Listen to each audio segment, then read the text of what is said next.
Hey guys, tonight we drift into a chapter of history that rumbles like distant thunder, because tonight, you're not in your bed, you're in Europe at the turn of the 19th century. The sky is clouded with smoke, ideas, and muskets. You smell sulfur on the breeze. Your boots squish through muddy village roads, because let's be real, Europe's not exactly paving sidewalks in 1792. The ground trembles with footsteps of men, marching toward something nobody quite understands yet. And yeah, you probably won't survive this. So, before you get comfortable, take a moment to like the video and subscribe.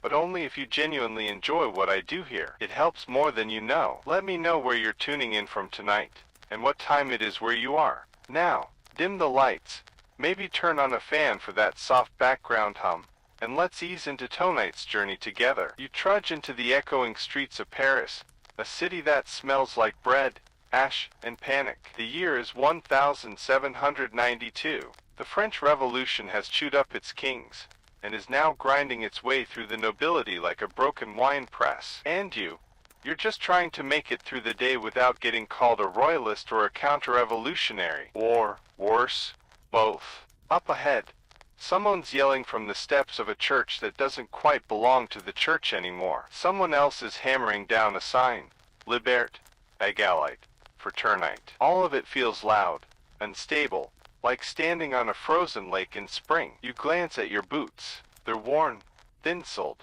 but it doesn't matter. The ground is shifting anyway. That's when you first hear his name. Napoleon. No title yet. Just whispers. Some say he's Corsican. Some say Italian. He's nobody to most.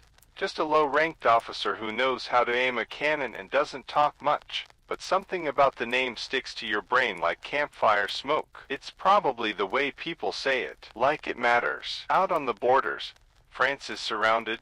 Prussia, Austria, Britain. They're all sharpening bayonets while muttering about restoring order. Scientists still argue whether France's revolutionary ideals or sheer chaos were more threatening to those old monarchies. Either way, they invade. You find yourself conscripted, naturally, drafted like paper into the winds of war. One morning, a knock at the door, a list, a number. Just like that, you're a soldier. You get a musket, a cocked hat, and a sandwich that is mostly disappointment. The uniform itches in all the wrong places. But hey, at least you get to march and step now. Your first post is in the north, somewhere near the Low Countries. The terrain is flat, the sky is eternally gray, and the mud is almost philosophical in its depth. One day you meet a fellow conscript, who swears he saw lightning strike a tree, and heard it shout, "Vive la République," before splitting in two. It's probably the fever talking, or the wine, or both. The battles are fast and confusing, like watching a chess game, where the pieces are on fire. You don't really know who's winning, but you hear names, Vimy, Gemas. At Vimy, French soldiers stopped the Prussian advance with little more than cannonballs and stubbornness. That moment, scientists agree, marks the birth of modern national warfare, a state fighting not for kings, but for ideas, and food rations. Mostly food rations. Back in Paris, the guillotine works overtime. Royal heads roll, including poor Louis XVI. You weren't there for it, but the rumor is the blade sang a little tune when it dropped. A revolutionary lullaby. Probably nonsense, but it gets stuck in your head anyway. Everywhere you go, there's a feeling. Not quite hope, not quite fear. Something between a hymn and a hangover. France is becoming something new, but nobody knows what. The world watches, squinting. Then the Vendée Rebellion starts. Civil war within a revolution. You get sent south, slogging through woods and vineyards where royalist peasants and barefoot Republicans clash in ambushes so quiet you only know it's happened when the birds stop singing. The Vendée smells different, sweet with crushed grapes, bitter with smoke. You see more knives than muskets, more hunger than hate. But the orders are clear. Cleanse the region. One night, while warming your hands by a low fire, a fellow soldier shows you something strange. A tiny, handmade flag sewn with a heart and a cross. Vendée forever, he mutters. You don't ask questions. Back in the capital, the politics turn bloodier. Robespierre takes over like a haunted librarian with too many execution forms to file. The reign of terror peaks. You count more empty chairs in the mess hall. Scientists still argue whether this internal purging helped France survive or just hollowed it out. And then, Thermidor, Robespierre goes to the same guillotine he worshipped. Just like that, another storm passes, but the air never quite clears. You return to Paris for a brief furlough, limping slightly from a sprained ankle courtesy of revolutionary cobblestone. The city feels different, less vibrant, more paranoid. You hear whispers again, Napoleon this time not as a footnote, but as a savior. You squint at a pamphlet by lamplight. It describes a young officer who saved the National Convention by turning cannons on a royalist mob. Whiff of grape shot,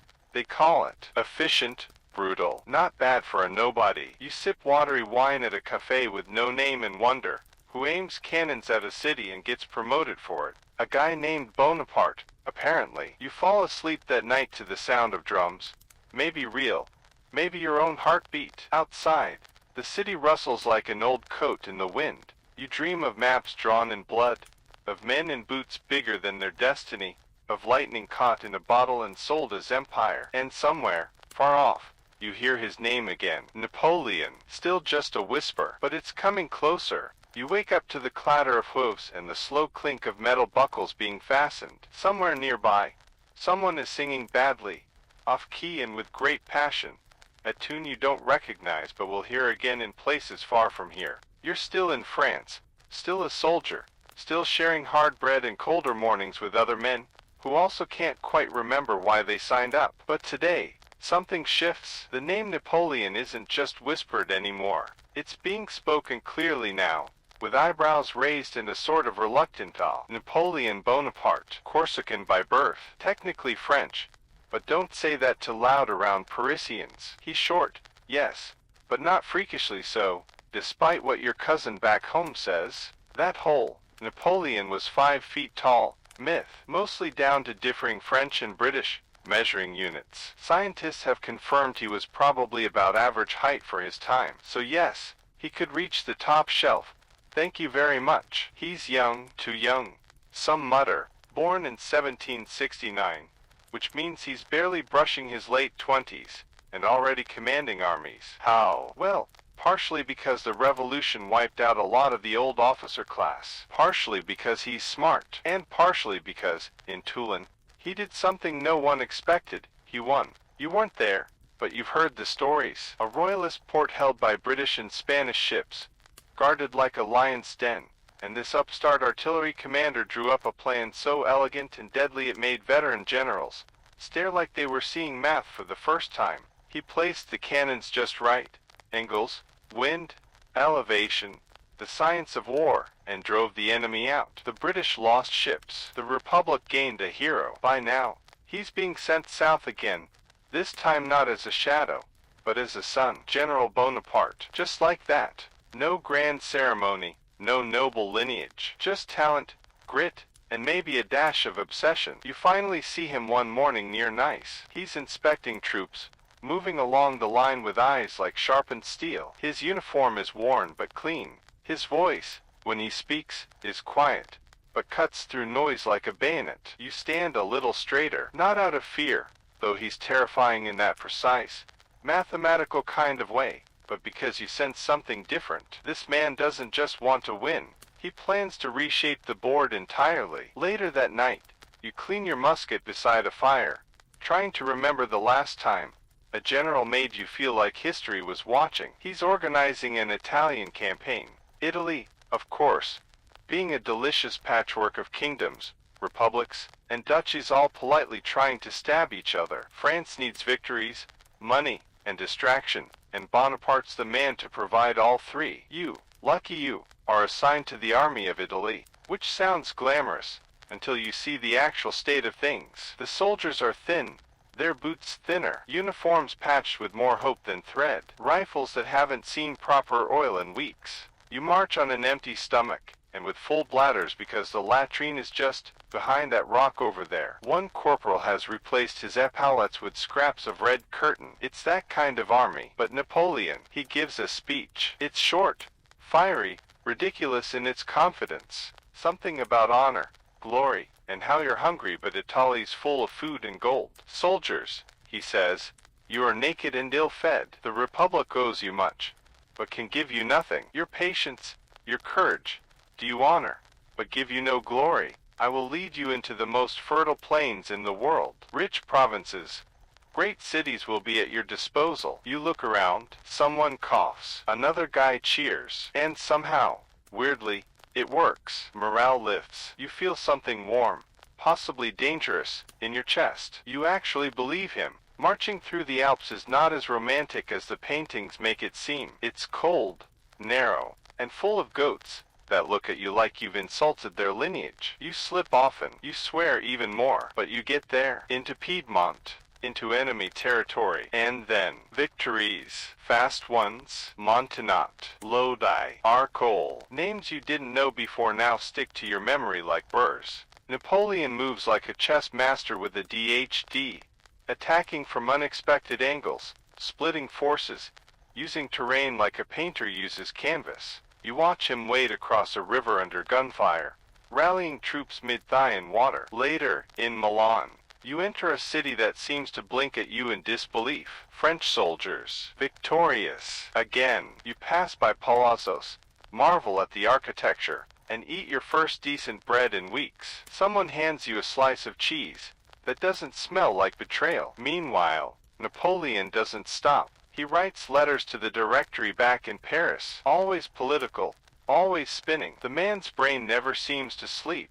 And speaking of sleep, fun fact, he barely does. Historical records suggest he slept maybe 3-4 hours a night, possibly less. Scientists still debate whether he was a true short sleeper, or just running on pure caffeine and ambition. He also loves books, carries a small library with him. While others snore, he reads history, philosophy, even novels. You imagine him under candlelight, feet up on a drum, reading Caesar's commentaries while planning how to become emperor someday. Not that anyone's saying that yet. Not out loud. One night, you're guarding a road outside Verona. It's quiet. The moonlight coats the fields in silver, and you hear a strange sound. Laughter. Honest, belly-deep laughter. A group of soldiers sharing wine with locals, speaking in broken French and worse Italian. A rare pause in the storm. You smile, but you know it won't last. Napoleon doesn't sit still, and neither do his enemies. Austria isn't done, neither are the royalists.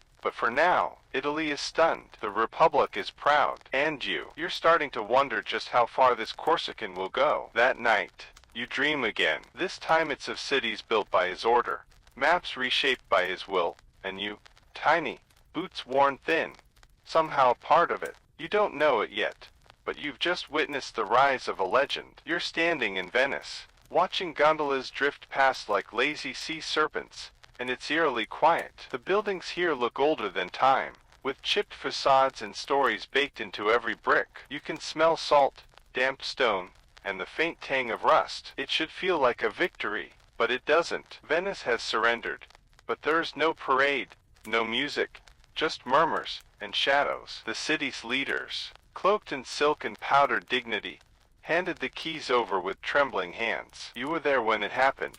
Well, not in the room, but close enough to feel the tension that followed. One minute they were proud Venetians, and the next, just another page in Napoleon's rapidly growing scrapbook. And here's the kicker, he trades Venice to the Austrians, just gives it up, like a kid swapping a rare card at recess. France gets parts of Belgium and the Rhineland. Scientists still argue whether this deal was savvy diplomacy, or a betrayal of revolutionary ideals. Either way, Venice is out of the picture, and so are you, for now. Back in Milan, things have changed. The people wave tricolors and shout slogans, but you can tell they're rehearsing, practicing the enthusiasm they know is expected. Napoleon sets up sister republics, Cisalpine, Ligurian, Roman, each with constitutions, committees, and freshly polished statues of liberty that look suspiciously like they were made last Tuesday. You get assigned to one of the new provisional councils. Your job, paperwork, lots of it, decrees, tax rolls, rests. The ink stains your fingers and smells like sour wine, but it's quiet work, and your boots thank you for it. At night, you drink weak coffee and watch revolution unfold one bureaucratic memo at a time. Then news comes from Paris, coup of 18 Fructiter. The Directory's cracking down on royalist influence. More purges, More panic. You raise an eyebrow. Isn't this the part where revolutions start eating their children again? But Napoleon, he doesn't flinch. He's still in Italy, still winning, still writing. His dispatches read like poetry dictated by a thunderstorm. You start to wonder if he ever stops to breathe, or blink. Soon, there's talk of Egypt. Yes, Egypt. Because why not? When you're 29, at the top of your game, and the toast of France, the logical next step is to invade North Africa. Naturally, you're summoned to Toulon. Ships wait in the harbor, their sails billowing like prideful chests. The sun is merciless. You squint. You've never seen this many soldiers, scientists, and artists all crammed onto one expedition. Yes, artists. Napoleon brings a full team of savants with him. Mathematicians, geographers, linguists, the whole Enlightenment, packed into crates and satchels. You board a creaky transport ship that smells like wood rot and ambition. A scientist beside you talks about cataloging Egyptian insects. A young artist sketches you without asking. You frown, but secretly hope the drawing makes you look taller. The voyage is long and strange. Dolphins follow the fleet for a while, and someone insists it's a good omen. The food is salted, dry, and stubbornly beige. You play cards with a naval officer, who keeps losing and blaming the Mediterranean humidity. A mild fever breaks out, then goes away almost as mysteriously. Finally, Alexandria rises from the coast like a faded dream. Sand stretches out beyond the harbor. You disembark into a blast furnace of heat and light. Everything smells ancient, like dust that remembers kings. Within days, the army is on the move again, heading toward Cairo. You trudge alongside camels, who look perpetually offended by existence. The march is brutal. The sun bakes your thoughts. Water is rationed. You drink from canteens that taste like boiled leather. Then, the Battle of the Pyramids. You remember it because Napoleon says something ridiculous before the fight. Soldiers, from the top of these pyramids, 40 centuries look down upon you. You're too dehydrated to roll your eyes properly, but the words stick. Because he wins. Again. The Mamluks come at you like ghosts on horseback, fast, fierce, proud. But Napoleon forms squares. Infantry in tight formation, bayonets bristling. It's not pretty, but it works. Mamluks fall. Cairo opens. The scientists scribble. The artists paint. You're stationed near a mosque-turned headquarters. You eat dates, learn basic Arabic, and marvel at how fast French flags have replaced Ottoman ones. The locals smile with their eyes and say little. You're not sure if they admire or tolerate you. Probably the latter. And then, disaster. The British fleet, led by Admiral Nelson, sneaks up and obliterates the French Navy. At the Battle of the Nile, boom, gone. Ships sink, supplies vanish. Morale takes a nosedive so steep it whistles. Suddenly, you're not a conqueror. You're stranded. The heat feels different now. Less adventurous. More accusatory. The Nile stinks of algae and broken plans. Remember that mainstream science fact? Well, the Rosetta Stone is found during this campaign. Yep, the actual key to deciphering ancient Egyptian hieroglyphs. But no one's celebrating. Not yet. One night, you sit under the stars, staring up at a sky so full of light it makes you dizzy. A scholar beside you points out constellations and mutters that some ancient Egyptian names still haven't been translated. You ask him if he thinks they ever will. He shrugs. Scientists still argue whether this campaign was about power, knowledge, or just ego. You suspect it was all three, tightly braided into Napoleon's DNA. Meanwhile, revolts break out. Supplies run low. You start skipping meals. Bonaparte. He adapts. He charms local leaders, holds court like a sultan, and somehow keeps the army from crumbling entirely. Then, one day, he vanishes, just leaves, boards a ship with a handful of men and sails back to France under cover of night. You don't know whether to admire him or feel betrayed. Probably both. He lands in France, safe and spun as a returning hero. The newspapers, of course, say nothing about the mess left behind. You chew on dried figs, and mutter curses into the desert wind. But even as you curse, you know the truth. He's not done yet. He's just getting started. You sit in the edge shadow of a sun-bleached wall in Cairo, sharpening your bayonet with a stone that's probably older than Christianity, and wonder what you're still doing here. Napoleon is gone. vanish like a magician mid-act. Most of the troops didn't even know he'd left until the morning after, when the officers gave you a very vague, strategic redeployment speech. You nearly laughed, but your lips were too cracked from thirst. Word drifts back like a desert breeze. He made it home. France, of course, receives him with open arms, conveniently ignoring the disaster that Egypt has become. And what does he do the moment he gets back? Launches a coup. That's right. Poof. The directory's gone. In its place, the consulate. 3 men at the helm.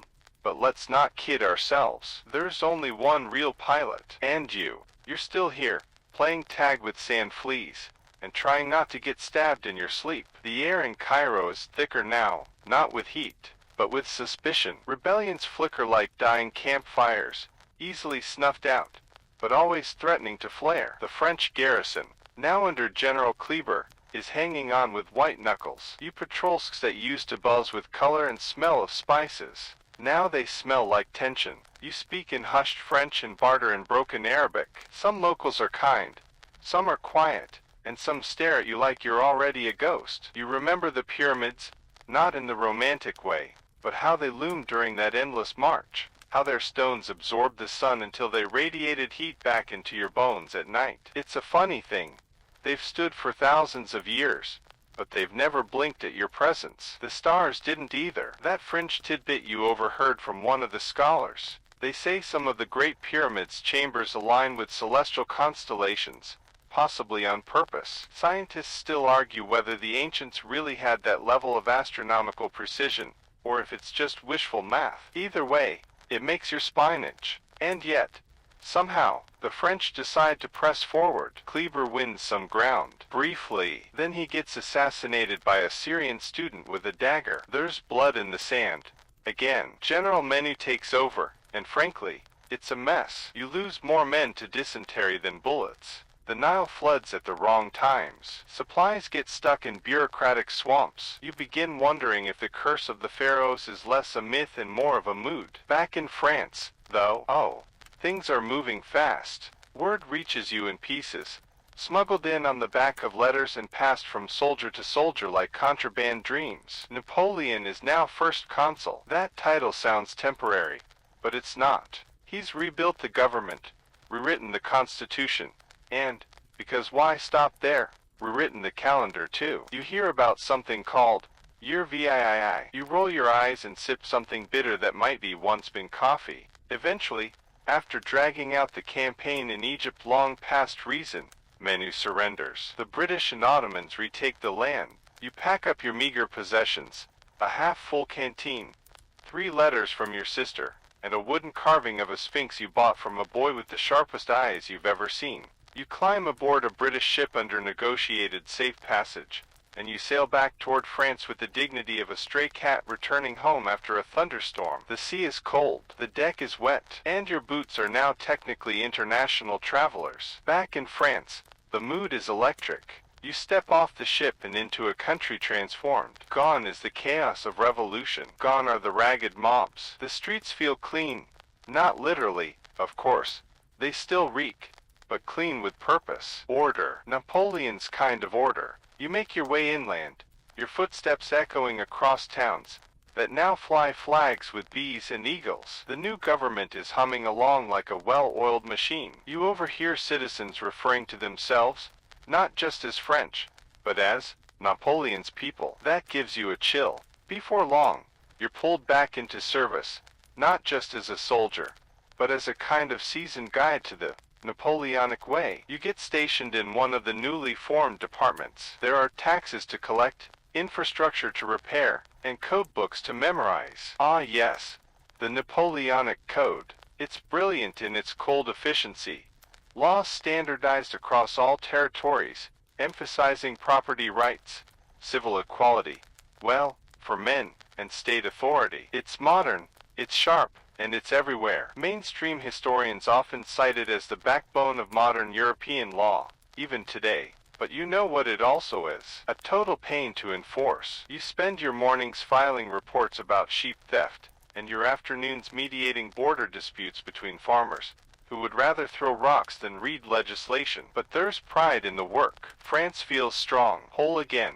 Then the whispers start. There's a vote coming, a plebiscite. Do the people want Napoleon to be consul for life? The answer is a resounding yes, or at least the official count says so. You have your doubts. You've seen the ballot boxes. Some of them looked suspiciously light going in and heavy coming out. But who's going to argue? He's rebuilding roads, fixing finances, signing concordats with the Pope. The man might actually believe he's saving France. Or maybe he just wants his face carved into every mountain. And then comes 1804. You're summoned to Paris. No one tells you why, but your uniform is cleaned, and your boots are buffed until they shine like polished obsidian. The air in Paris buzzes with anticipation, like something big is about to happen, something irreversible. Inside Notre Dame Cathedral, beneath stained glass saints and flickering candles, Napoleon crowns himself emperor. Let that sink in. The Pope is there, in full regalia,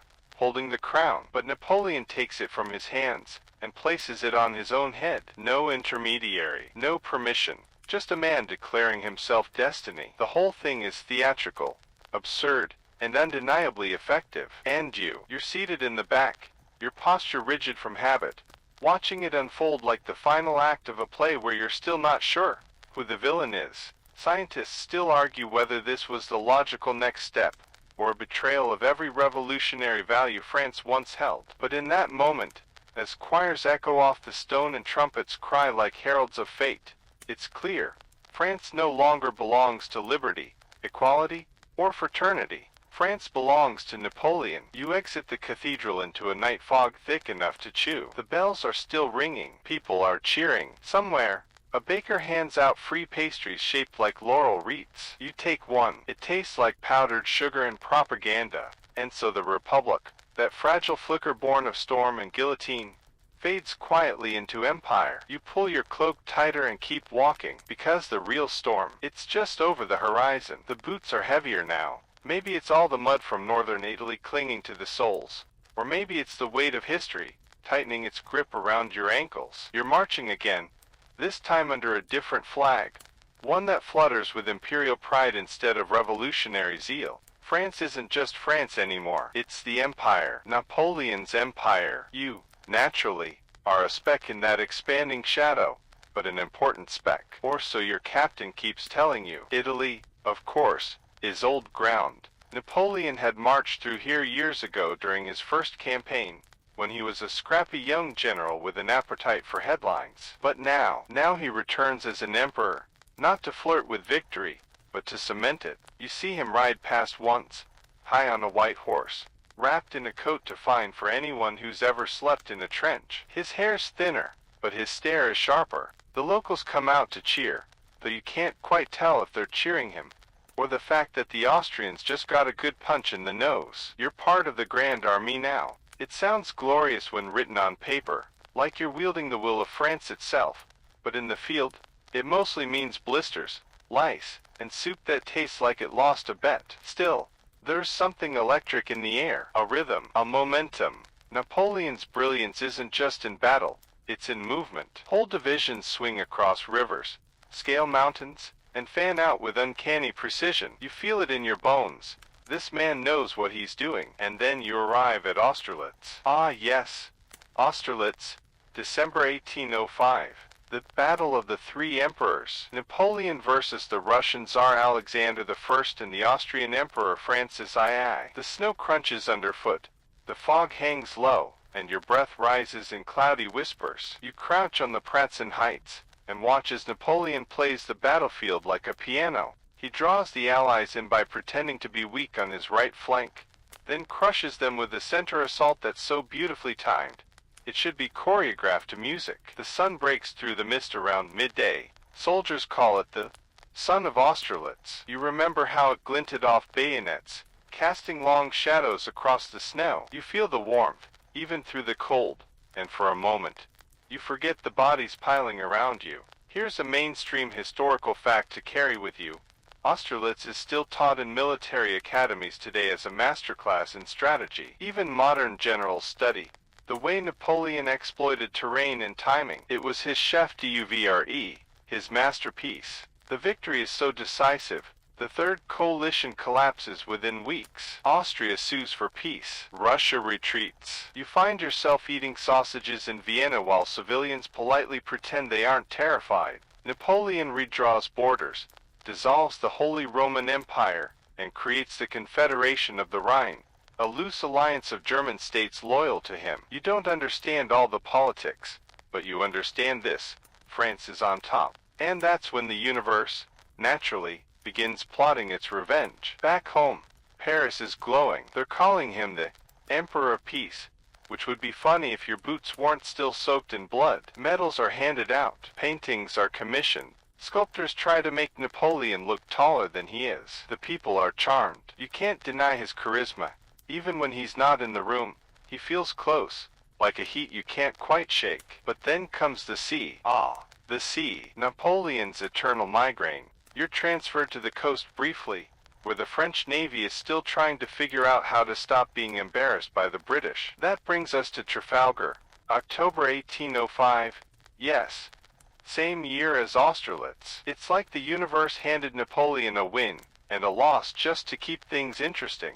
Nelson, Britain's one-eyed, one-armed sea wizard, absolutely decimates the Franco-Spanish fleet off the coast of Spain. You weren't there, but the story spread like fire. Nelson is mortally wounded, but before he dies, he ensures that Napoleon will never rule the waves. You hear one sailor mutter, "Napoleon commands armies. Nelson commands legends." The man then proceeds to vomit into a barrel of salted mackerel. With the English Channel effectively off limits, Napoleon pivots again. You admire this about him, how quickly he adapts. Instead of direct invasion, he launches the continental system, a massive embargo designed to choke Britain economically. All European ports under French influence are forbidden from trading with the British. It sounds brilliant on paper. In practice, it's a bit like trying to win an arm wrestling match with a squid. Smugglers have a field day. Local economies suffer. Even your favorite tobacco goes missing for months. You consider taking up knitting out of protest.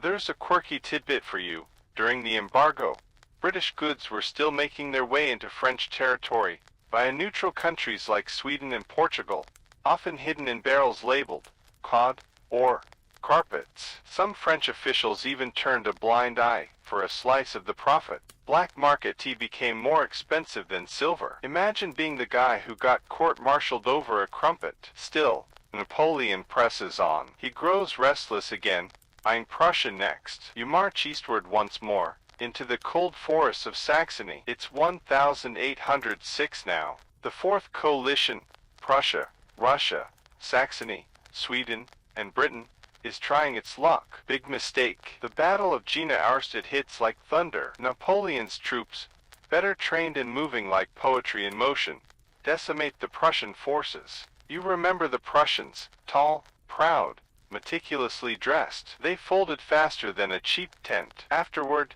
you hear Napoleon mocking them.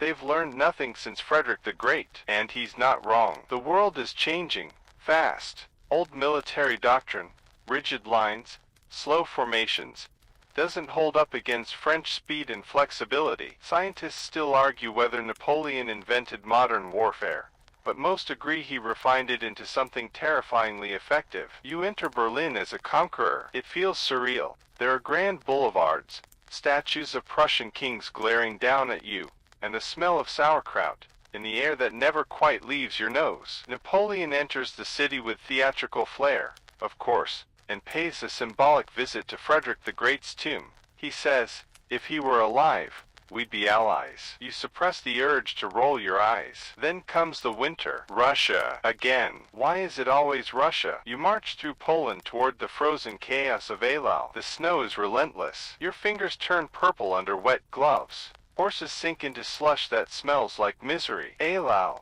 February 1807, is not a battle.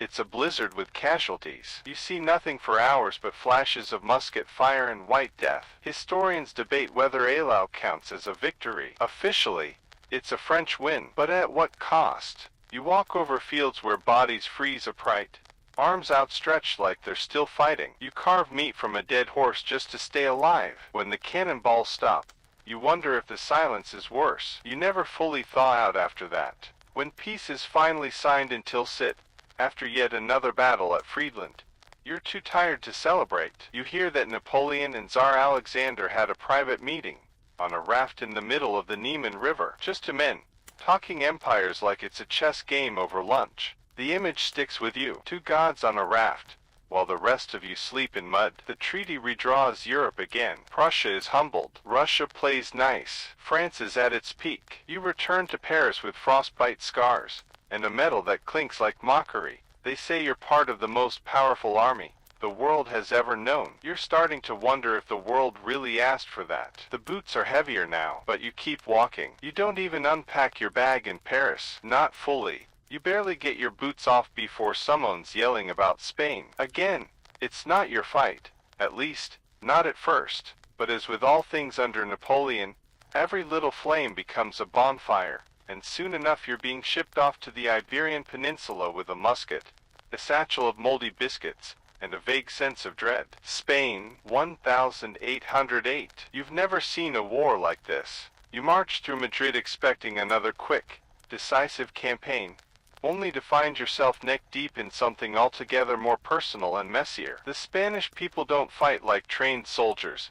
They fight like they have nothing left to lose. And that, you quickly learn, is far more terrifying. You're introduced to the word, guerrilla, and it sticks with you, like a splinter under your fingernail. These fighters don't line up neatly in ranks. They don't wear uniforms. They blend into the hills, into the villages, into the priesthood. You pass through a quiet town in the morning, and by nightfall half your regiment is dead, ambushed by what you thought were farmers. Napoleon had waltzed in and forced the Spanish king to abdicate, placing his own brother, Joseph Bonaparte, on the throne. Cute idea, terrible execution.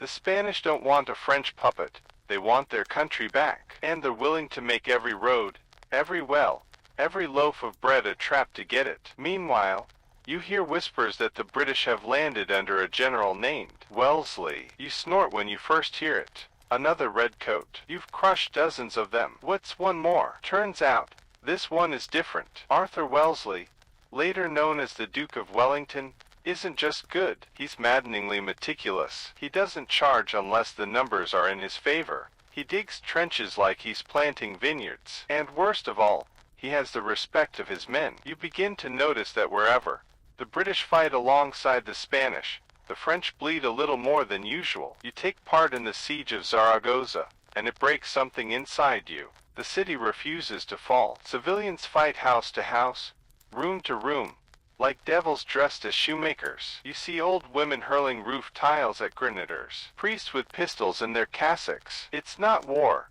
It's desperation bottled and shaken until it explodes in your face. Here's a mainstream scientific fact for context. Historians now consider the Peninsular War to be one of the first examples of modern insurgency warfare. The term asymmetrical conflict wasn't coined until much later, but what you experience in Spain is the blueprint. Small, mobile units striking vulnerable targets. Psychological warfare. Total civilian involvement. The kind of tactics that drive even well-trained armies to madness. You begin to sleep with one eye open, and even then, not for long. Napoleon himself comes down to Spain at one point, storms through Madrid like it's his backyard barbecue, but it's like watching someone swat flies with a sword. He wins battles, sure. He's still Napoleon, after all. But for every square kilometer he conquers, 3 more slip out of his fingers the next day. You watch as your commanders flail, unsure how to fight ghosts. Supplies are delayed. Morale is in the basement. The Spanish countryside seems to chew up columns of soldiers and spit out their bones. Napoleon eventually heads back to France to focus on bigger things, like ruling an empire. But you and the rest of the army are left behind in this labyrinth of smoke and blood. That's when Portugal enters the picture. Portugal refuses to obey the continental system. It's one of those tiny dog with a big bark situations. Napoleon, naturally, sends in the army, but Portugal has British backing. Wellington again. You fight through the hilly terrain near Lisbon, and it's as if the land itself has taken sides. It rains constantly. Your boots rot. Horses break legs on cobbled paths. And then, out of nowhere, the British dig in behind massive fortifications, the lines of Torres Vedras. Now there's your quirky tidbit.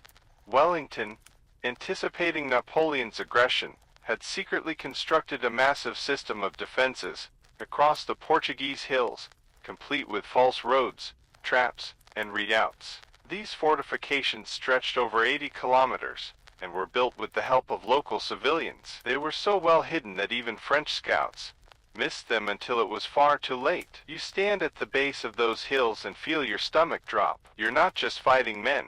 You're fighting engineering, nature, patience. You retreat. Again. Back in Spain, it's more of the same. Skirmishes, ambushes, endless attrition. You survive by luck more than anything. A musket ball meant for your chest hits your canteen instead. A rider's saber glances off your helmet. You stop keeping count of the men you've seen die. And the worst part, it never ends. Scientists still argue whether the Peninsular War was Napoleon's true turning point. Some say Russia was his downfall. Others say Spain was the slow bleed that ruined his momentum. What's certain is this: you never really win Spain. You just survive it. Eventually, you're pulled back to France to recover. You spend weeks in a military hospital near Bordeaux, where the walls stink of vinegar and something unmentionable. You share a room with a dragon missing half his jaw, and a grenadier who talks in his sleep about Zaragoza every night, begging invisible children for forgiveness. But even there,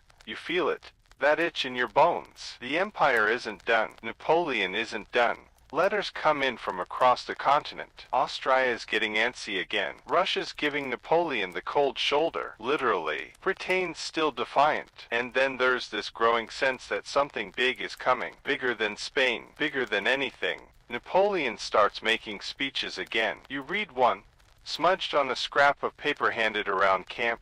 Europe will be astonished by our audacity. You mutter under your breath, we'd be astonished if we made it home. Yet even after Spain, even after years of blood and frostbite and betrayal, you find yourself suiting up again. Because somehow, deep down, you still believe he can pull it off. The man has a gravity, and you're just one of the countless satellites still trapped in his orbit. The boots are laced, the pack is heavier, and the road, well, the road leads east, to Russia. You never imagined you'd be so eager to leave Spain, but as the orders arrive and you march eastward under that vast European sky, part of you hopes, foolishly, that maybe the next campaign won't be quite as miserable. Maybe, just maybe, the nightmare is behind you. Spoiler, it's not. You cross the Rhine in 1812 as part of what will become the largest army ever assembled in European history. Over 600,000 soldiers, infantry, cavalry, artillery,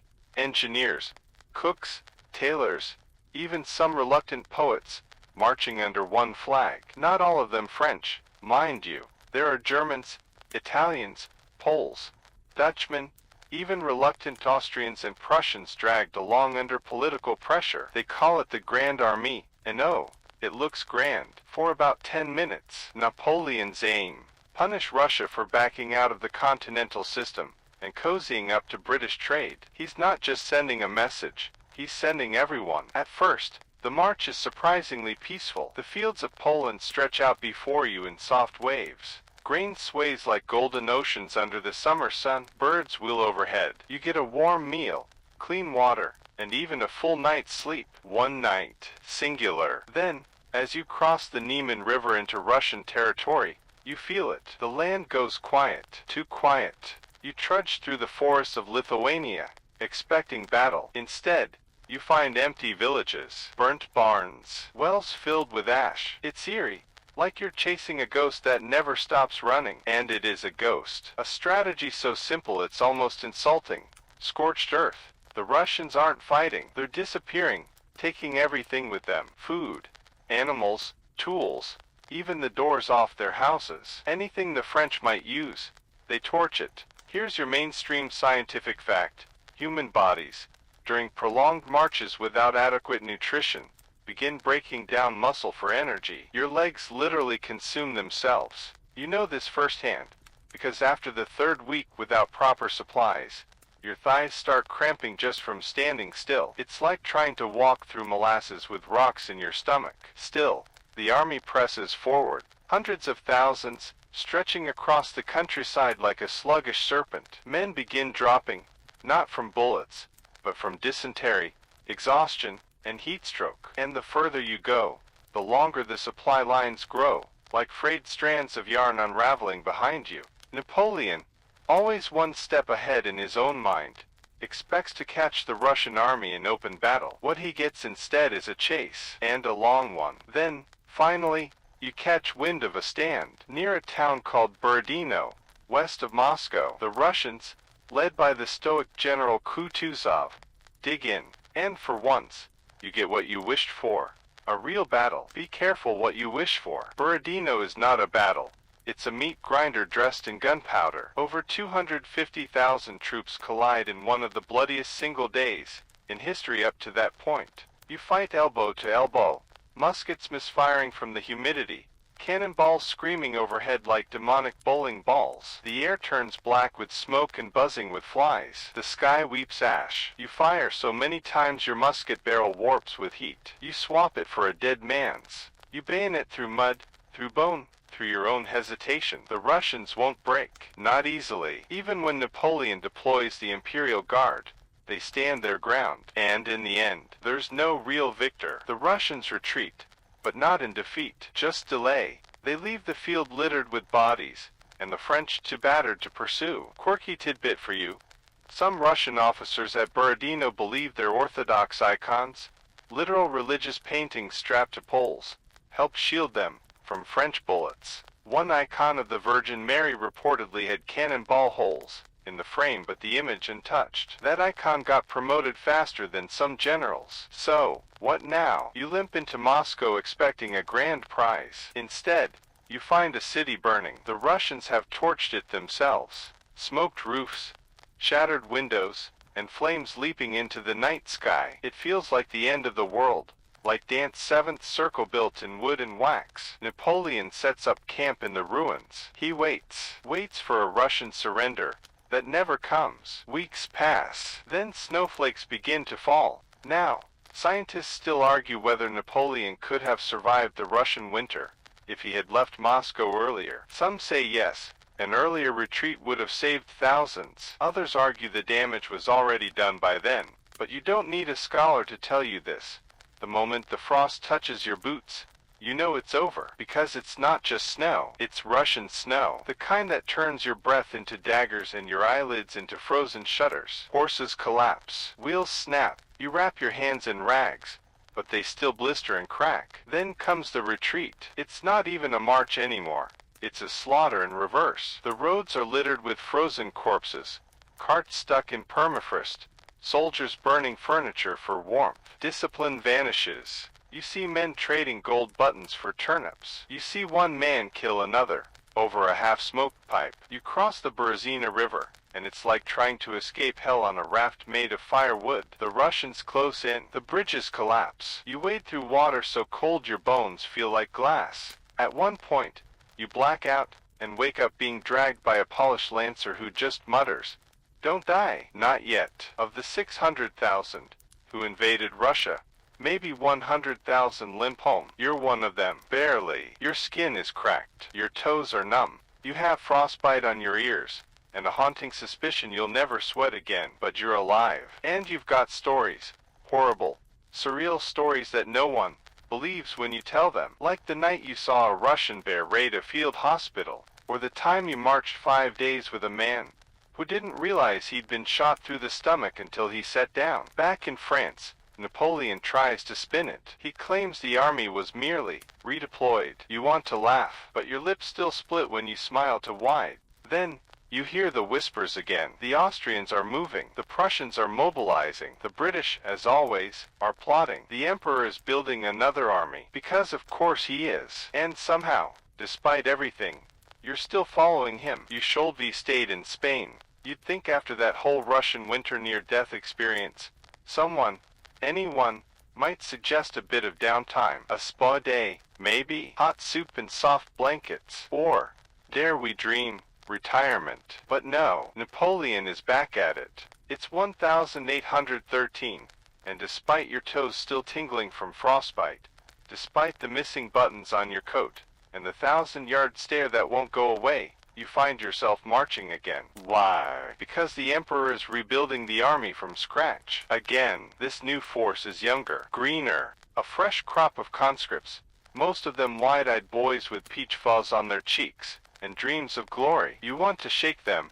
tell them the truth, that glory usually smells like wet wool, bad stew, and someone else's blood. But you don't. You were one of them once. Napoleon calls this new war the War of the Sixth Coalition, though you've lost track of how many coalitions there have been. It's like Europe holds a grudge. The enemies, a lovely cocktail of Britain, Russia, Prussia, Austria, Sweden, and a few smaller states that have all collectively decided enough with the Corsican already. Napoleon still believes he can win. He has too. And, to be fair, the man hasn't completely lost his touch. At the Battle of Ltzen, you watch him outmaneuver the Allies with a blend of feints and sheer brute force. Cannons thunder across Saxon fields. Smoke rolls like waves over the wheat. You plug your ears with bits of cloth to muffle the ringing, but the sound seeps into your bones anyway. Then there's Bautzen, another slugfest. And again,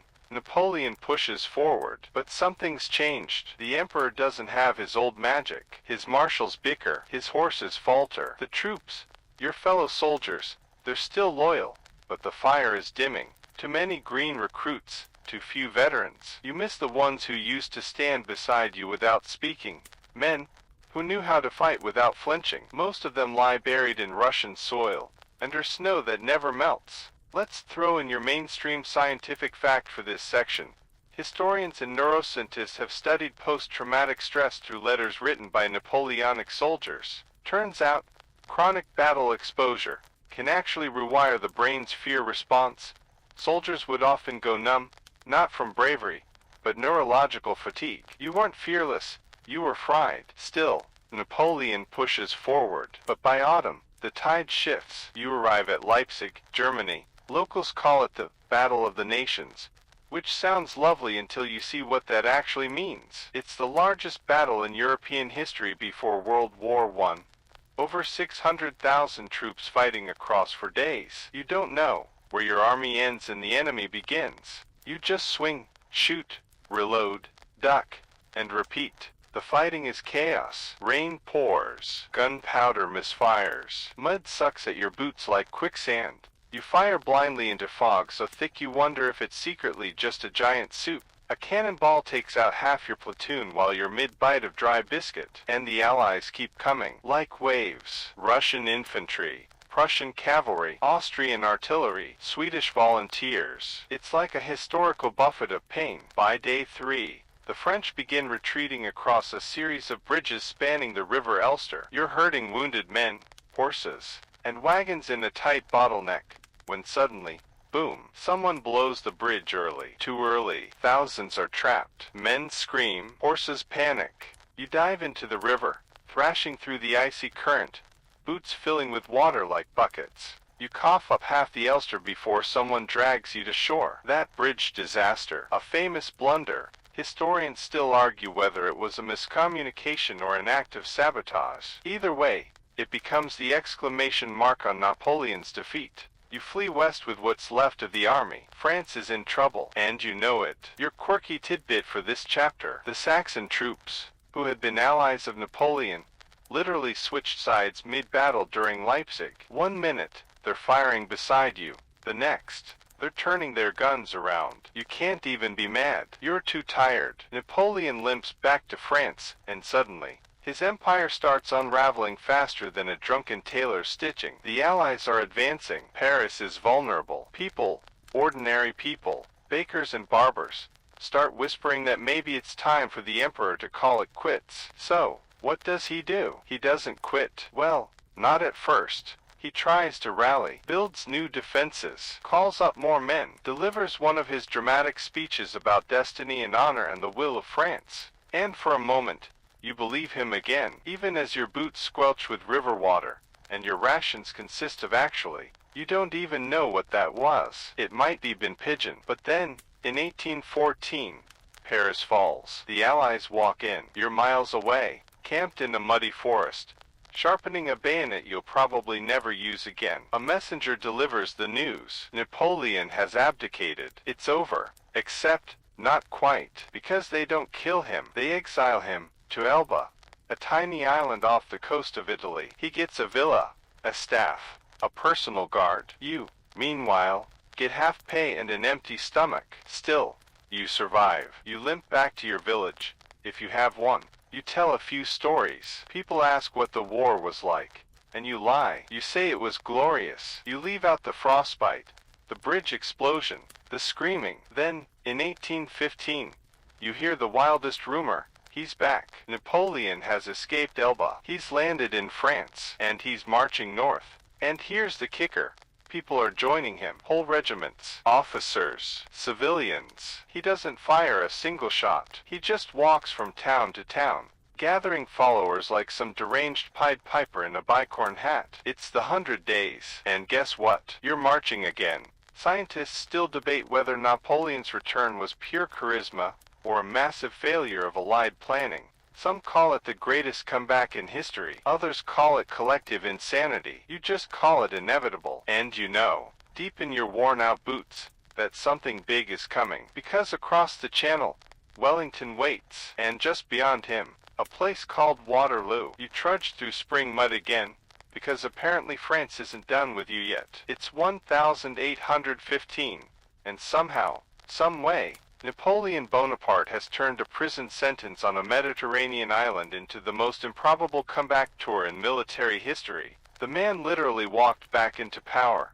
No army needed, just sheer willpower, a touch of legend, and that signature intense glare. Soldiers who were sent to arrest him ended up cheering instead. You're not even surprised anymore. At this point, Napoleon could walk into the sun and you'd probably shrug and say, yeah, checks out. So here you are, one more time.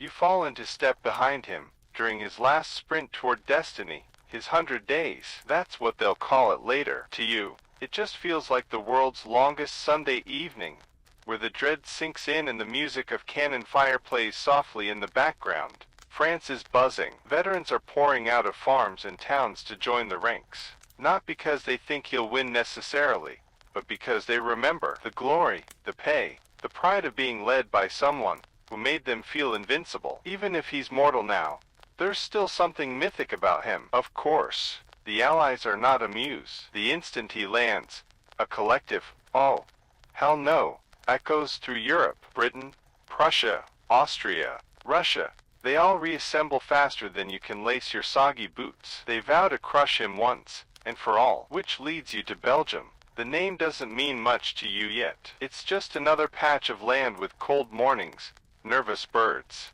and fields that will soon be soaked with more blood than rain. But to historians, this patch will become sacred ground.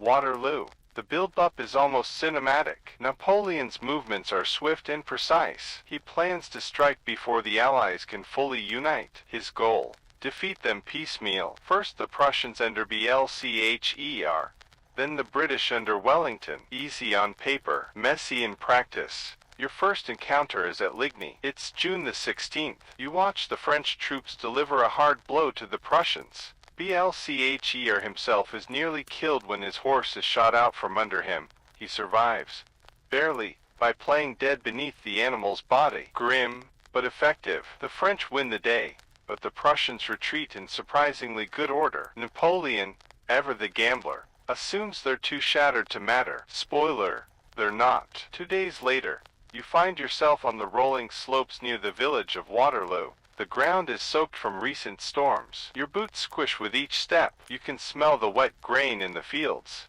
the nervous sweat of thousands of men, lined up shoulder to shoulder, and, unfortunately, the digestive aftermath of army rations. Napoleon faces the Duke of Wellington, a man who has fought the French across Spain and Portugal. Calm, sharp, methodical. You hear some old veterans call him the Iron Duke, and it fits. He positions his troops on a ridge, behind hedges and farmhouses. Smart terrain.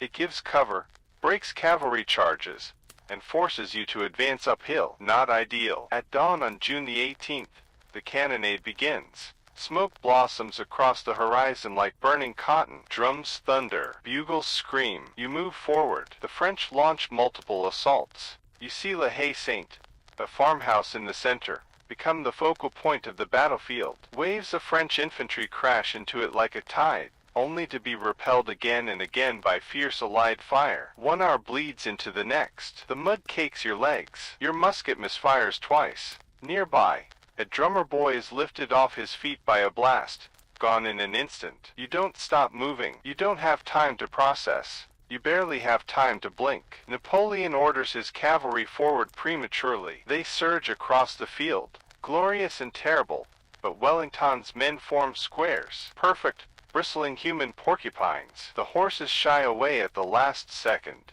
Hooves skidding. You lose count of how many times they charge. It's futile. It's carnage. It's somehow beautiful. Mainstream scientific fact time. Square formation, used by Wellington's infantry, is one of the most stable defensive tactics in military history. It neutralizes cavalry charges by presenting an unbreakable line of bayonets in every direction, until someone panics. Then it collapses. You hold your breath each time, expecting the lines to break, but they don't. And then, late in the day, the Prussians arrive. You hear it first, a distant rumble, not thunder, but boots. Thousands. Blcher. And his troops have circled back, marching hard and fast to support Wellington. Napoleon's worst fear has come true. 2 fronts, 1 exhausted army, no reserves. He tries a final gamble. He sends in the old guard, his elite, the men who never retreat, who have been with him since Egypt, since Austerlitz, since the glory days. You watch them march forward like statues. Black bearskin hats, grim faces, no hesitation. They walk into hell. Cannons rip holes through their ranks. Musket fire slams into them like hammers. And for the first time in your life, you see the old guard falter, then retreat. The line breaks. Someone screams, "La garde recule." The guard is retreating. You freeze. You almost drop your weapon. If they are falling back, then this is the end. Panic spreads like a virus. Soldiers toss muskets, flee the field, run past wagons and wounded alike. You sprint, too, barely dodging a wheel as it crashes over a discarded saber. Quirky tidbit. After the battle, legend says one French officer shouted, "The guard dies but never surrenders." Cool line. Dramatic. Unfortunately, it's probably fictional. But hey, it makes for a killer quote on a t-shirt. You survive Waterloo. Somehow, you hide in a ditch. You pretend to be dead. You steal bread from a British supply cart later that night. Whatever it takes. Napoleon flees. He returns to Paris, tries to rally support. But it's over. The Allies have had enough. They force him to abdicate again. But this time, no cozy island off the Italian coast. This time, they send him to St. Helena, a remote speck of rock in the South Atlantic, so far from anywhere that even the birds seem depressed. Scientists still argue.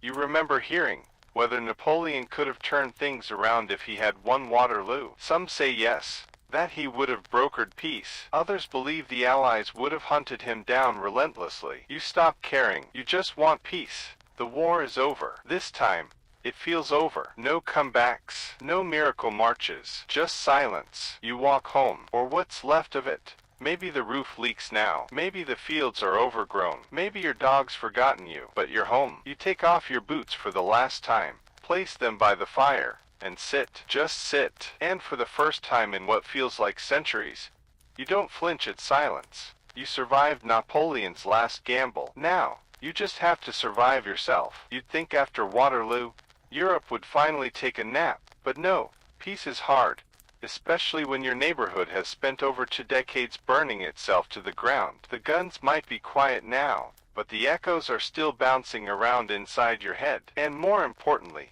round every drawing room and war ministry across the continent. You walk slower these days, not because your body is broken, though your left knee certainly complains about hills, but because you're trying to figure out what comes next. Not just for you, for everyone, because now the real battle begins, the one for memory. You see, victory isn't just about who wins, it's about who tells the story. France becomes a country of sighs and what-ifs. Napoleon is gone. shipped off to that miserable slab of rock in the Atlantic. St. Helena, you hear the rumors.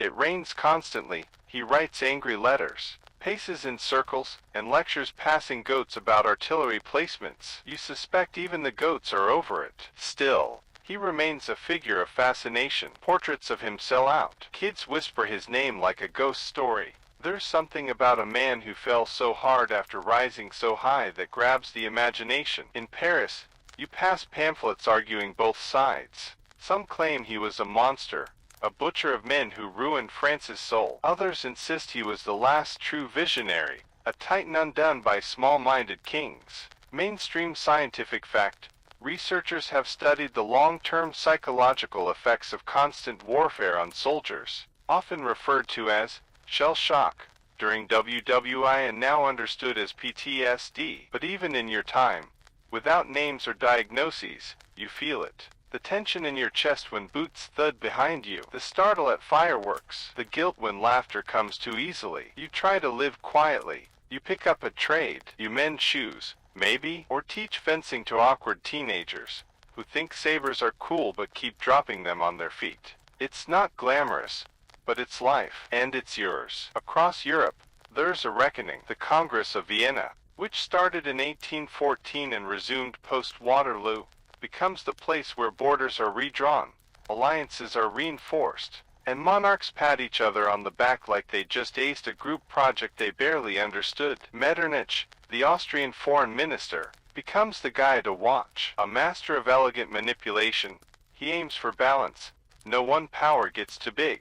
Think of him as the 19th century version of that friend, who always insists on splitting the bill exactly even, down to the last breadcrumb. The Bourbon monarchy is restored in France. Louis XVIII returns, not on a white horse, but in a coach, under guard. Because nobody wants another Napoleon crashes the party situation. The new regime tries to be measured, punish enough people to make a point, but not enough to spark another revolution. Spoiler: it's awkward. Bonapartists sulk. Royalists preen. Liberals organize salons and talk about freedom in coded metaphors involving cats and chessboards. And you just want a decent night's sleep and maybe some cheese that doesn't smell like regret. Quirky tidbit: in 1818, a British tourist visiting St. Helena claims Napoleon's dinner conversations included deep dives into Roman history, military science, and, somewhat hilariously,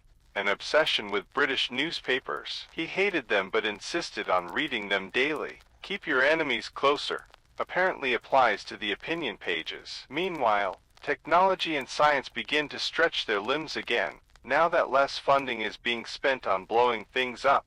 A Frenchman named Joseph Fourier is experimenting with heat transfer and early climate theory. He doesn't know it yet, but his work will eventually help shape the field of thermodynamics, and even pave the way for understanding global warming. Yeah, that global warming. Scientists still argue. You hear a traveling lecturer say one evening, whether Napoleon's reign accelerated or delayed Europe's scientific development. Some say his wars drained resources and talent. Others point to the Code Napoleon's administrative reforms and investments in infrastructure, which made future progress possible. Either way, it's clear. History is rarely tidy. You walk the streets of your town and realize, how many people aren't there anymore? Friends, brothers, that baker with the weird eyebrows, who made the best rye bread, the girl who used to hum in the garden near the smithy. Gone. Some buried, some missing, some just moved on. You start writing things down, not because you think anyone will read them, but because you need to remember. You sketch old maps, label battlefields, describe the sound of cavalry in wet fields, and the way cannon smoke clings to your teeth. You even write a few lines about Napoleon. Not praise, not judgment, just observation. He was lightning in a bottle. Brilliant, dangerous, necessary. You're not sure. You remember how he could turn a speech into a fire inside your chest. How he could read a battlefield like a chessboard. How he pushed you past fear and into something stranger. Something like belief. But you also remember the bodies, and the way no victory ever felt quite enough. Still, there's a weird comfort in routine now. You measure your days in bread crust and shoe polish. You fix a neighbor's door. You teach a boy to tie his cravat without looking like he's choking. You plant some herbs in a window box. They wither. You try again. You stop flinching at loud sounds. Mostly. And sometimes, when the wind is just right, you swear you hear distant drums, not as terror, but as memory, not calling you to war, but reminding you that you were there. You lived it. You survived it. And now, you're the story. You're older now. Maybe not old, but enough that your knees predict rain, and your back whispers rude things after a long walk. The war is over, has been for years, but it clings to you, soft as fog, stubborn as wine stains. And Europe's pretending to be fine. Sure, there are peace treaties, a bunch of stiff-necked diplomats drinking port,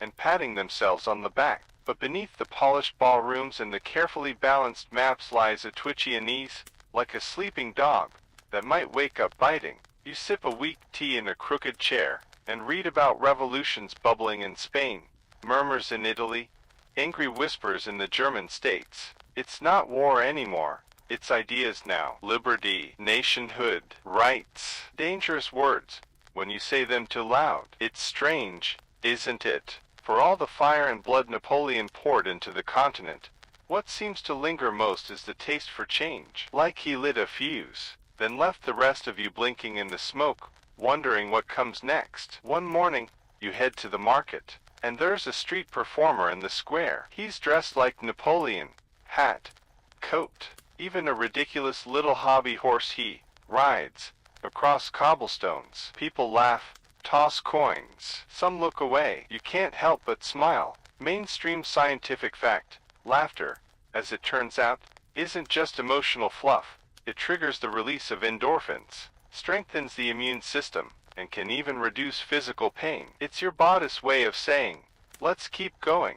You suspect the performer knows exactly what he's doing, because even now, years later, Napoleon's image draws a crowd, a punchline, a legend, a ghost. History compressed into costume. You wander home thinking about legacies. The Napoleonic Code still shapes European law. Roads he paved are still used. Schools he funded educated a new generation. And the metric system, oh, that stubbornly logical, beautifully French system of measurement, is slowly but surely replacing all those baffling rods, stones, and barleycorns. Except in Britain, of course. They remain proudly confusing. Quirky tidbit, Napoleon once banned women from wearing trousers in Paris unless they had a police permit. No, seriously. The law technically stayed on the books until 2013. Apparently bureaucracy can outlive empires. You hear stories from friends of friends. The Prussian army, inspired by their bitter dance with Napoleon,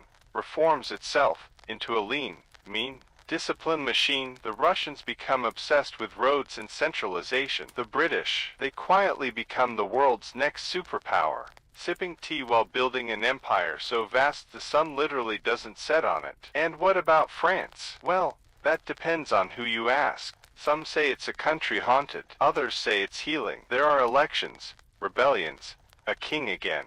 And then, because nothing in France is ever quiet for long, another revolution on the horizon. Scientists still argue. You overhear a professor mutter in a tavern, whether Napoleon was a product of the Enlightenment or its executioner. Did he spread liberty through reform, or crush it beneath a gold-trimmed boot? There's no easy answer, but that doesn't stop people from debating it over cheap wine and runny cheese. You spend your evenings by the fire, turning old medals in your palm. They're heavier now. Somehow, maybe they always were. Each one feels like a bookmark in a very long, very loud story, one that doesn't quite know how to end. A neighbor's son comes to you with a school assignment. Tell me about the wars, he says. He's got inky fingers and a crooked smile, and you think, he never heard a cannon fire in anger. So you tell him, not everything, just enough. The cold before a battle, the smell of damp wool and gunpowder, the way your heartbeat drowns out orders. How a man can die standing, eyes wide, already elsewhere. He writes it all down, nodding like he understands. Maybe he does. Maybe he doesn't. Still,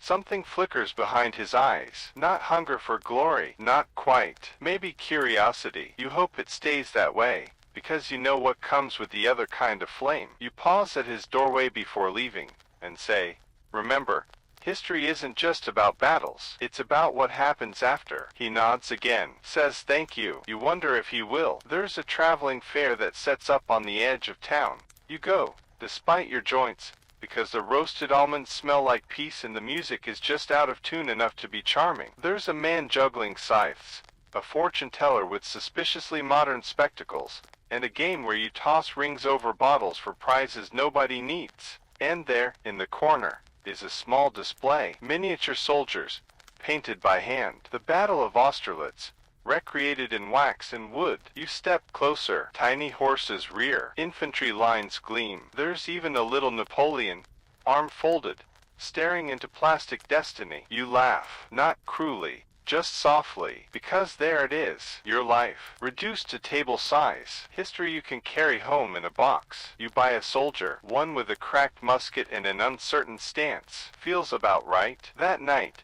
you place him on the mantle and nod, not as a hero, as a reminder of fire and ash, and how, somehow, the world keeps spinning. The winters feel longer now. You wrap your coat tighter as you trudge down the street, boots scuffing over cobbles worn thin by decades of anxious footsteps. You've walked this same path so many times that even the pigeons seem to recognize your gait. One of them, stubby, gray, and judgmental, coos like it's asking, still thinking about those wars, old-timer? You are. Of course you are. Because memory's a persistent thing. Like soup left too long on the fire, it simmers, thickens, and clings to every surface. In the quieter moments, you wonder what happened to all the men you fought beside. Pierre, who always smelled like garlic and could reload a musket in under 10 seconds. Tomash, who kept a book of polished poetry stuffed in his boot. Even Jacques, who swore he once kissed a duchess in a thunderstorm. You didn't believe him then, and you still don't now, but you miss hearing the story anyway. The thing is, war binds people together in a way peace never quite manages. It's not about friendship. It's about proximity, survival. You learn a man's soul when he's soaked, hungry, and staring death in the face. Now, they're scattered like autumn leaves, some in graves, some in far-off colonies, some, like you, just quietly continuing. Mainstream scientific fact: long-term memory can be sharpened by emotional intensity, especially stress or fear. Scientists have found that high adrenaline moments, like those in combat, leave stronger neural traces. That's why you remember every step of the march to Leipzig but can't recall where you put your spoon this morning. You settle onto your usual bench in the square. Across from you, there's a cafe where the younger folks sip tiny coffees and argue about art, love, and taxes like they invented all three. They toss around names like Rousseau and Robespierre, Voltaire and Diderot, as if they were personal friends. You smile, sipping your drink. It's too hot and slightly bitter, like most things that are good for you. One of the students drops a book. It thuds onto the cobblestones and flips open to a familiar page, something about Napoleon's reforms. You catch a sentence: he modernized France through centralized administration and secular education. True enough, but books don't always mention the smell of wet socks or the crunch of frostbitten fingers. They don't tell you what it's like to ride beside a general who believes, truly believes, that destiny has written his name in the stars. You remember Napoleon's eyes, not warm, not cold, just calculating, like he saw possibilities unfolding in real time. He could look at a battlefield, or a courtroom or a continent, and see 3 moves ahead. But for all his brilliance, he was still human, still made mistakes, like invading Russia. Quirky tidbit: historians still marvel at Napoleon's insistence on bringing silver tableware and fine china on his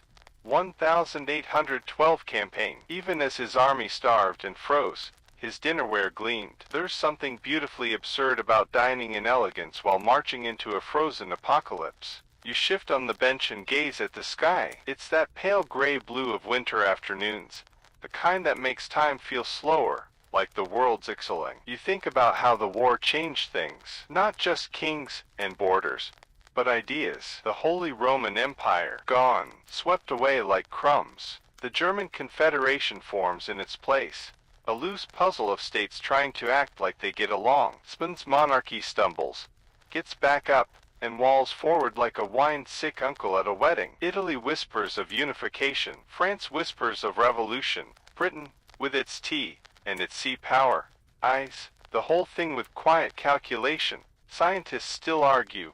A newspaper editorial claims whether Napoleon's downfall was a necessary course correction or a missed opportunity for global progress. Some believe he could have ushered in an age of rational governance and civic equality. Others say his ego would have burned it all down eventually. The truth probably lies somewhere in the smoke. You think of the little things. Street lights installed in cities to reduce crime. Public schools teaching more than just Latin and obedience. The rise of newspapers, spreading ideas faster than gossip. A Europe learning, stumbling, towards something resembling modernity, all sparked, in part, by the wars. And the man who refused to play by the old rules. At home, your fire crackles, popping softly like distant musket fire. You place another log on it, careful of the embers. The heat swells slowly, brushing your cheeks like warm breath. On the mantel, that tiny soldier still stands watch. You imagine him whispering, "Did we win?" And you want to say yes. But instead, you whisper back, "We lived." Outside, a cart rattles by. Bells jingle. Somewhere, a dog barks with the enthusiasm of a creature who's never heard a cannon. You pull your chair closer to the fire. The world has changed, and it will keep changing. Revolutions will rise. Empires will fall. Young men will read books and imagine they understand what you saw. But maybe that's okay, because now, your story lives inside them, even if they never know your name. You wake to the soft patter of rain against your window pane. It's a gentle, rhythmic sound, like a quiet drum keeping time for the day ahead. You pull your blanket tighter and listen. The sky outside is a blanket of gray, thick with clouds that promise more water before noon. Perfect weather for lingering in bed, if you didn't have a world of memories nudging you awake. You think about the soldiers, their boots soaked, their uniforms stained with mud and rain. How many times did the weather dictate the rhythm of battle? The cold seeped into bones and wills alike. One could lose a fight without firing a shot, simply to the elements. In 1813, at the Battle of Leipzig, the rain turned the fields into a quagmire. Horses slipped, cannons stuck in the mud, and soldiers slogged through thick, sucking earth. You can almost feel the wet weight dragging at your limbs just thinking about it. Mainstream scientific fact: hypothermia was a silent killer in many Napoleonic campaigns. Soldiers exposed to cold rain and wet clothes often succumbed to the drop in body temperature, long before bullets found their mark. You run a hand across your face and think about the scale of that battle, called the Battle of Nations. It was a clash of titans, French against a coalition of Russians, Prussians, Austrians, and Swedes. Over 500,000 men fought, the largest battle in Europe up to that time. It's dizzying.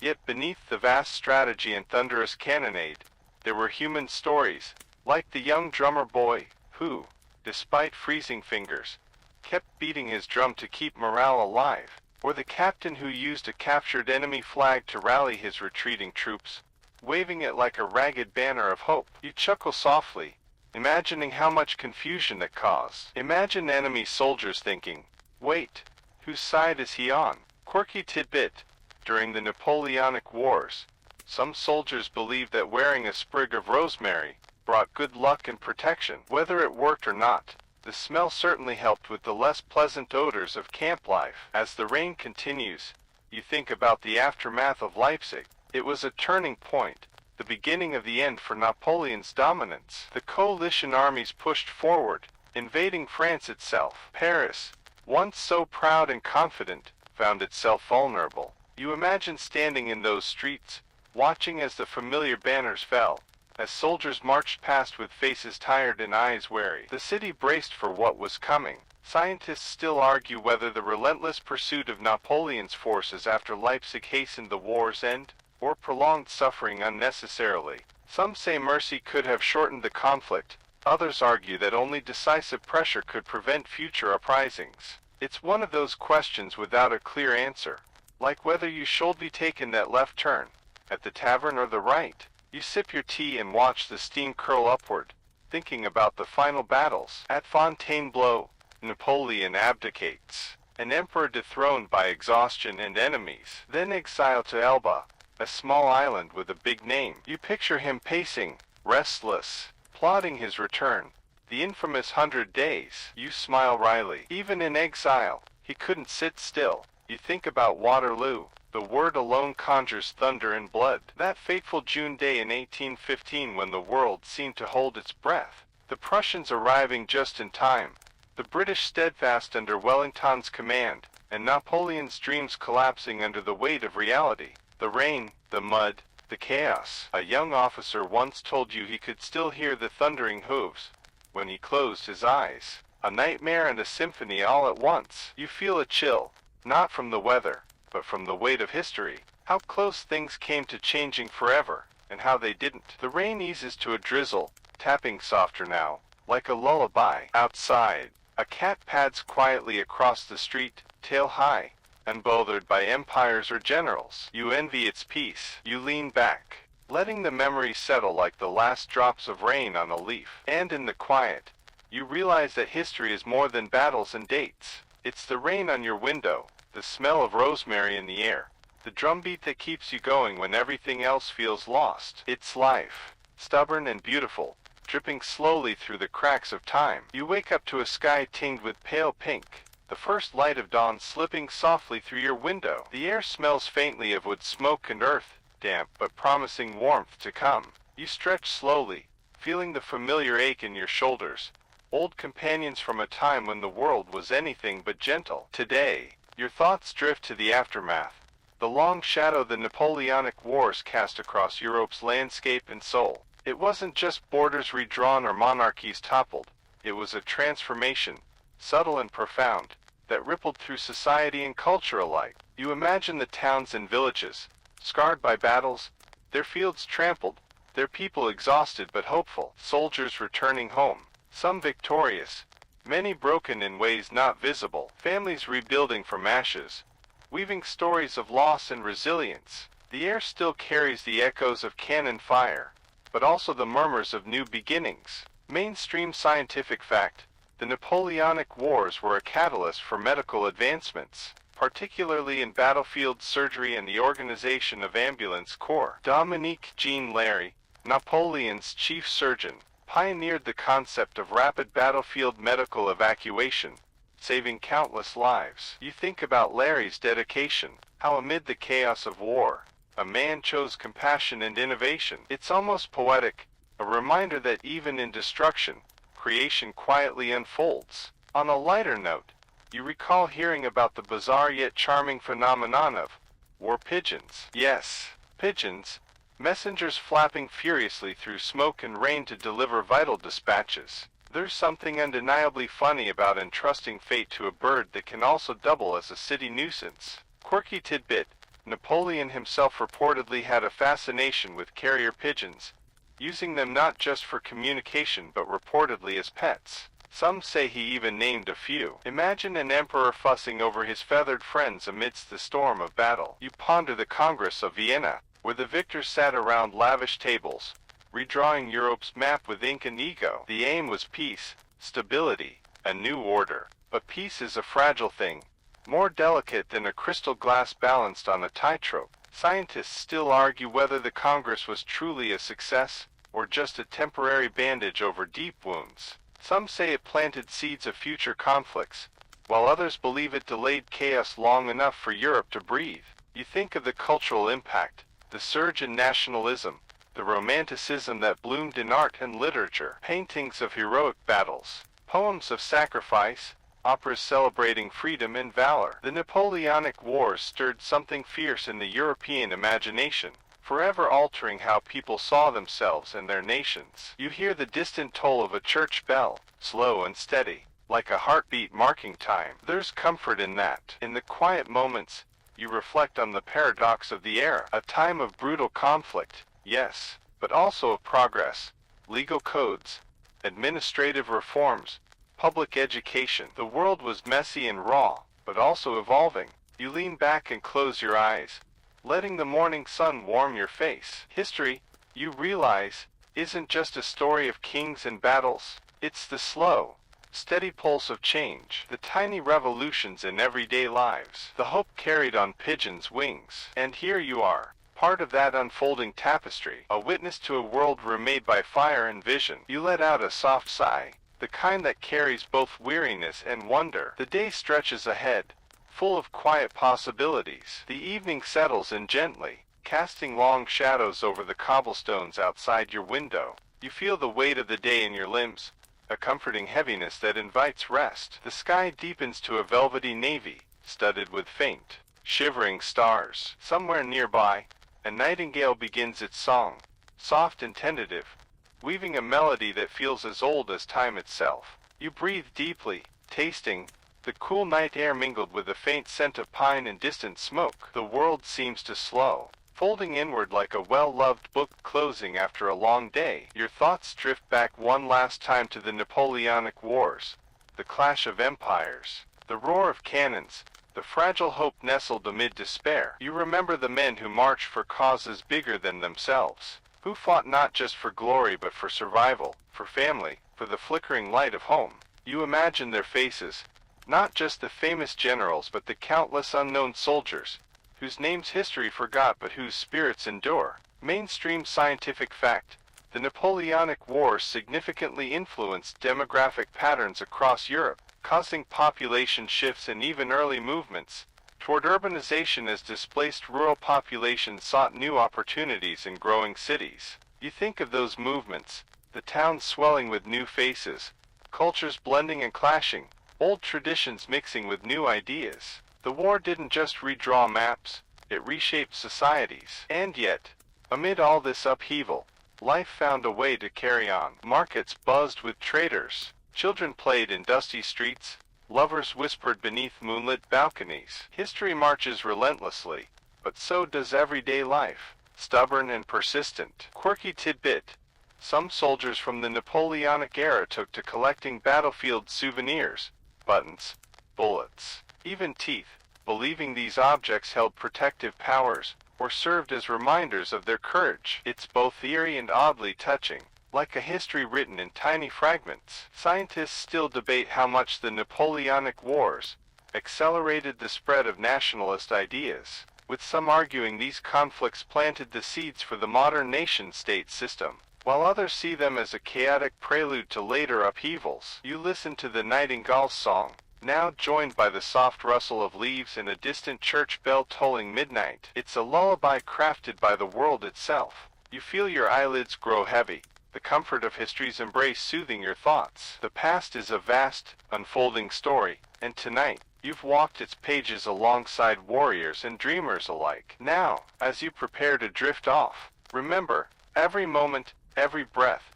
is a part of that great tapestry, woven with care and resilience. So rest easy. The battles may be over, but the journey continues, quiet and eternal. Slow your breathing now. Feel the calm spread like a gentle tide over your body, softening every muscle and quieting your mind. The day has ended, and with it, the echoes of thunder and clashing steel fade into a peaceful silence. Imagine yourself in a quiet meadow, stars blinking softly overhead, wrapped in a blanket of cool night air. The world is hushed, cradling you gently as if you were the most precious thing. Let your thoughts drift freely. No need to hold on to any worries or memories. They will wait, safely folded in the past. Feel your heartbeat slow, steady and sure, like the pulse of the earth beneath you. As you breathe out, imagine releasing every trace of tension, every last flicker of unrest. Let the night embrace you in its soft, endless arms. And know that tomorrow, a new day will rise, full of quiet hope and gentle light. Good night, dear traveler. End of script. Sweet dreams.